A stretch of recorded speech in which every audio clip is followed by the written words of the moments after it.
ng bata? Oh? Kita mo, ba't mo minumura? Bata to, be? Kaya nagmamana sa akin. Bata nga, di ba? Mapagpatol ka, bata nga, di ba? Alam mo ba ibig sabihin ng bata? Ako may kasalanan sa iyo yung anak ko. Sa akin mo sabihin. Kasi po yung anak Kita mo?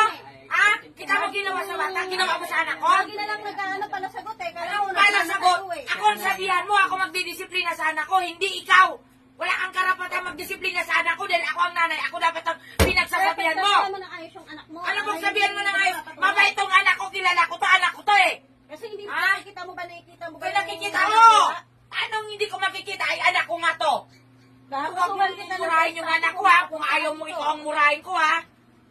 Eh, siya po yan nangunguna sa akin eh. Minumura niya po ako eh. Yung anak mo, nagmamana Bata lang to, be. Ba't mo pinapatulan? Yung anak mo nagmamana sa'yo. Anong nagmamana sa'yo? Bata lang to, papatulan mo? Ha? Di ka nahiyak, tanda mo na, papatulan mo bata? Alam mo ba ibig sabihin ng bata? Eh, pagka sabihan mo na maisip. Pag sabihin, pinagsasabihan ko yung anak ko, kung may kasalanan sa'yo, ako ang sabihan mo. Pag-DSWD kita, Johan, tandaan mo yan. Ha? Anong irereklamo mo ako? Ha? Ano mo ko irereklamo? Sino ba ito? Hindi, kuya, nagbablog lang kami, sorry. Nagbablog lang kami, kuya. Ang ingay-ingay nyo, magbablog kayo, dito kayo?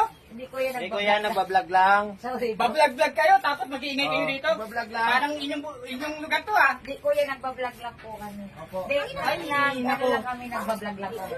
Kasi Kaya ako pakialam sa vlog-vlog ninyo. Oo. Hindi, kuya, Ingay nyo, nakakabulahaw kayo. hindi, kuya, nagbablog lang po talaga kami. Pasensya na. Pasensya na po, kuya. Ayusin nyo. Ingay-ingay, nakaka-istorbo kayo. Galit na tuloy. Tara, doon na nga lang tayo sa loob. Pasok po sa amin mga nanay. Gusto ko lang naman magbigay ng ano. Sorry. Yan, magbibigay lang naman ako ng...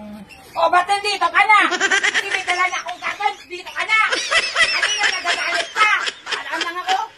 Dadaan ka lang. Saan ba bahay mo? Dito. Ikaw, saan ka na pupunta? Ano? Ano Saan ka pupunta? Ano? Kaya nga tayo dito. Ang kulit mo. Bulol. Ba't ako?